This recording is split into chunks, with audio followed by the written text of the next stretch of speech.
नमस्कार दोस्तों, मैं मनीष स्वागत करता हूं आपको अपने इस यूट्यूब चैनल पे। दोस्तों, आपके सामने आज फिर से जीएस का कुछ प्रश्न होंगे। थोड़ा लेवल के प्रश्न हैं। ये जो प्रश्न हैं इसकी संभावना ज़्यादा हो जाती है आपके एग्ज़ाम में आने के लिए, क्योंकि ये जो प्रश्न मैं करा रहा हूँ ये लेटेस्ट पैटर्न पे बेस्ड है।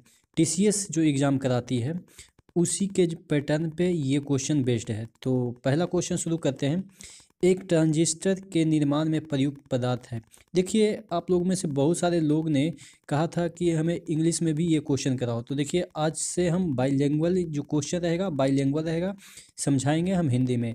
ठीक है, तो बीच बीच में इंग्लिश बोल दिया करेंगे, लेकिन वो मैटर नहीं करता है, क्योंकि आपके पास यहाँ पे स्क्रीन पे इंग्लिश में क्वेश्चन भी लिखा होगा, इंग्लिश में आपके ऑप्शन भी दिए होंगे, तो आप उसको समझ सकते हैं।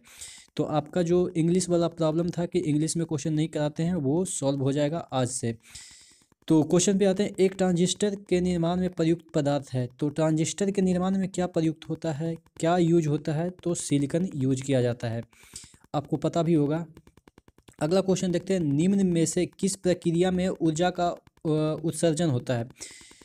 किस प्रक्रिया में ऊर्जा रिलीज होता है, एनर्जी रिलीज होता है? तो इसका आंसर होगा रिस्पायरेशन। रिस्पायरेशन में एनर्जी रिलीज होती है।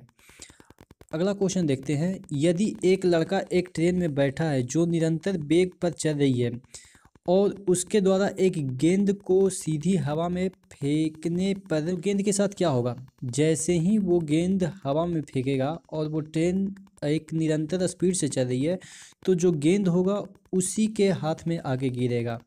यानी कि इसका आंसर सी होगा, फॉल इनटू हैंड, यानी कि हाथ में आके गिरेगा। एक्चुअली ऐसा हो क्यों रहा है, इसके पीछे का फिजिक्स क्या है? देखिए, जैसे ही सपोज ये बंदा है, ये बंदा है, ये गेंद ऊपर फेंका, तो इसका हाथ है वो वी से आगे बढ़ा, और ये जो गेंद है उसके पास वेलोसिटी ऊपर भी है, और इसका जो वेलोसिटी इधर है वो तो सेम ही रहेगा।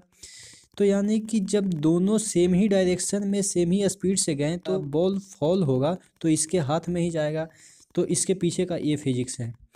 अगला क्वेश्चन देखते हैं। Light from the sun reaches earth in about. सूर्य के प्रकाश पृथ्वी पर कितनी देर में पहुंच जाती है?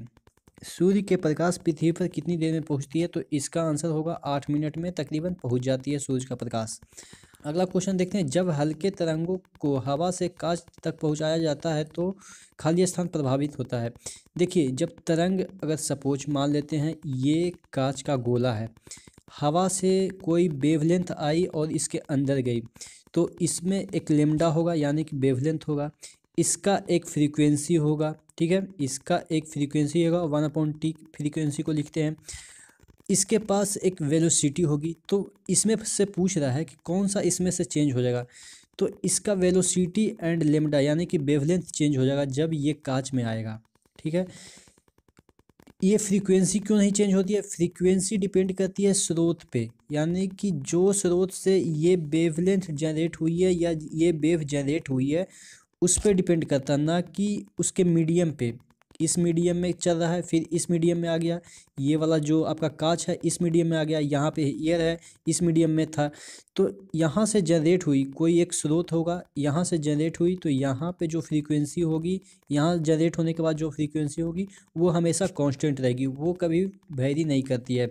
वेरी क्या करती है?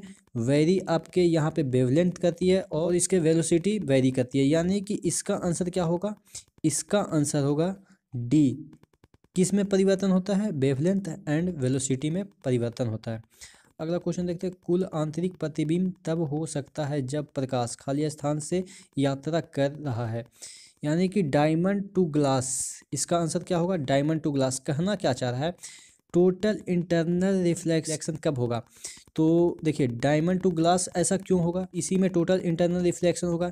इसके पीछे का फिजिक्स आपको समझनी होगी कि टोटल इंटरनल रिफ्लेक्शन तभी होता है जब वेव डेंस मीडियम से रेयर मीडियम में जाती है। यानी सपोज ये जो मीडियम है, इधर वाला मीडियम है, ये डेंस है, यानी कि ये घना है और ये रेयर है, तो यहाँ से एक वेव जा रही है और इसमें जाएगी, यानी कि ये रेयर में जाएगी। ये वाला मीडियम, फर्स्ट वाला मीडियम डेंस है और ये वाला मीडियम रेयर है। तो जब डेंस से रेयर में जाती है तब टोटल इंटरनल रिफ्लेक्शन होती है। तो यहाँ पे देखेंगे डायमंड, डायमंड ग्लास के अपेक्षा ज़्यादा डेंस है, यानी कि इसमें टोटल इंटरनल रिफ्लेक्शन हो सकती है, लेकिन वाटर ग्लास के अपेक्षा ज़्यादा डेंस तो है नहीं, तो इसमें नहीं होगी। सेकंड बात करते हैं एयर टू वाटर, देखिए एयर भी कम डेंस है वाटर की अपेक्षा, तो इसमें भी नहीं होगी। एयर टू ग्लास, एयर फिर यहाँ पे है कम डेंस ग्लास की अपेक्षा, तो यहाँ पे भी टोटल इंटरनल रिफ्लेक्शन नहीं होगी। कहाँ पे होती है? जब डेंस से रेयर में जाती है, ठीक है, तो इसका आंसर होगा ए। अगला क्वेश्चन देखते हैं, ऑप्टिकल फाइबर में निम्न में से कौन सी घटना का उपयोग किया जाता है? ऑप्टिकल फाइबर में क्या होता है? देखिए ऑप्टिकल फाइबर क्या होता है, इस तरह से एक नली होती है, इसमें जो वेव जाती है इस तरह से टोटल इंटरनल रिफ्लेक्शन होके आगे प्रोपेगेट करती है, तो इसमें क्या होता है? टोटल इंटरनल रिफ्लेक्शन, कुल आंतरिक प्रतिबिंब होती है। अगला क्वेश्चन देखते हैं, वेव यूज्ड फॉर टेलीकम्युनिकेशन, दूरसंचार के किस प्रकार की तरंगों का उपयोग किया जाता है? जो आपके सैटेलाइट होते हैं, जो आपके मोबाइल चल रहे हैं, जितने भी जीपीएस के जो सिस्टम चल रहे हैं, उसमें किस तरह के तरंग का प्रयोग किया जाता है? तो उसमें माइक्रोवेव का उपयोग किया जाता है। अगला क्वेश्चन देखते हैं, बिजली उत्पन्न करने वाला डायनमो वास्तव में किसके रूप में कार्य करता है? जो बिजली उत्पन्न करता है डायनमो, जिसको हम आम भाषा में जनरेटर कहते हैं, तो वो क्या करता है? वो करता है कन्वर्टर ऑफ एनर्जी, यानी कि वो एनर्जी का परिवर्तन करता है। मैकेनिकल एनर्जी को वो इलेक्ट्रिकल एनर्जी में कन्वर्ट करता है, मैकेनिकल टू इलेक्ट्रिकल, ठीक है। क्या करता है डायनमो? मैकेनिकल एनर्जी को इलेक्ट्रिकल एनर्जी में कन्वर्ट करता है, तो वहाँ पे क्या करता है? एनर्जी का कन्वर्जन कर रहा है, ना कि आयनों का स्रोत है, या आप कहें विद्युत आवेग का स्रोत है, या इलेक्ट्रॉन का स्रोत है, तो इसका आंसर हो जाएगा सी। अगला क्वेश्चन देखते हैं, टेलीविज़न प्रसारण में ऑडियो सिग्नल संचारित करने के लिए किस तकनीक का प्रयोग किया जाता है या इस्तेमाल किया जाता है? देखिए जो आपका टेलीविज़न प्रसारण होता है उसमें दो तरह का सिग्नल होते हैं, एक होता है एफएम, एक होता है एएम, एक होता है एएम, एक होता है एफएम। एफएम का full form frequency modulation, am का full form amplitude modulation.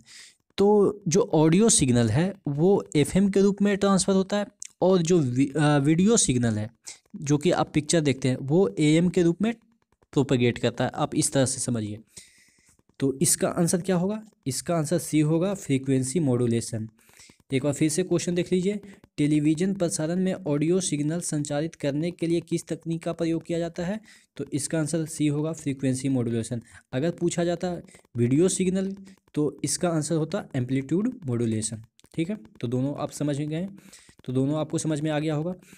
Dynamo क्या करता है? डायनेमो मैंने अभी बताया कि वो क्या करता है, वो मैकेनिकल एनर्जी को इलेक्ट्रिकल एनर्जी में कन्वर्ट करता है, तो इसका आंसर क्या हो जाएगा? ये विद्युत को यांत्रिक गलत है, दूसरा है रासायनिक ऊर्जा को विद्युत, ये भी गलत है, तीसरा इसका आंसर होगा यांत्रिक ऊर्जा को विद्युत ऊर्जा में रूपांतरित करता है। अगला क्वेश्चन देखते हैं, कलपक्कम में फास्ट ब्रीडर टेस्ट रिएक्टर में इस्तेमाल होने वाला ईंधन कौन सा है? कलपक्कम पहले कहाँ पे है ये आपको पता होना चाहिए। कलपक्कम तमिलनाडु में एक रिएक्टर है, उसमें कौन सा ईंधन का प्रयोग किया जाता है? तो देखिए एक ट्रिक के माध्यम से हम भी याद कर सकते हैं।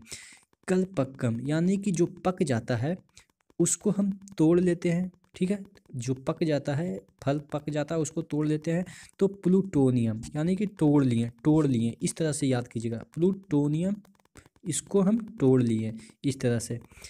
अगला क्वेश्चन देखते हैं, रेडियोधर्मी पदार्थ क्या उत्सर्जित करता है? जो भी रेडियोधर्मी पदार्थ होते हैं जैसे यूरेनियम हुआ, और भी बहुत सारे तत्व हैं जो कि रेडियोधर्मी हैं, वो क्या उत्सर्जित करते हैं? वो अल्फा भी करते हैं, वो बीटा भी करते हैं, और वो गामा किरण भी उत्सर्जित करते हैं, तो इसका आंसर होगा डी। अगला क्वेश्चन देखते हैं, ध्रुव, पूर्णिमा और साइरस के बीच क्या संबंध है? देखिए ये जो नाम है ध्रुव, पूर्णिमा, साइरस, ये हमारे रिएक्टर का नाम है। भारत में इन नामों से रिएक्टर है जो विद्युत उत्पन्न करता है, तो इसका क्या आंसर होगा? यह बिजली संयंत्र है, ये गलत हो जाएगा। यह भारतीय अनुसंधान रिएक्टर है, ठीक है, तो इसका आंसर क्या हो जाएगा? ए हो जाएगा। अगला क्वेश्चन देखते हैं, यदि परमाणु रिएक्टर में कंट्रोल रोड्स का उपयोग नहीं किया जाता है तो क्या होगा? देखिए जब परमाणु रिएक्टर में कंट्रोल रोड का हम प्रयोग नहीं करेंगे तब क्या होगा कि जो भी उसके अंदर रिएक्शन होगी वो अनकंट्रोल्ड हो जाएगी। नाम से ही पता चल रहा है कंट्रोल रोड, नाम से ही पता चल रहा है कंट्रोल रोड, यानी कि ये क्या करता है, ये जो रोड होता है वो रिएक्शन को कंट्रोल करता है। तो इसका आंसर हो जाएगा चेन प्रक्रिया सीमा से बाहर हो जाएगी। तो आशा करते हैं ये जो जितने भी जनरल साइंस के मैंने प्रश्न कराए हैं, आज टोटल मैंने 15 प्रश्न कराए हैं, वो आपके नॉलेज को इन्हेंस करने में काफ़ी कारगर साबित हुआ होगा। इसी तरह के वीडियो के साथ अगले वीडियो में मिलते हैं, तब तक के लिए धन्यवाद।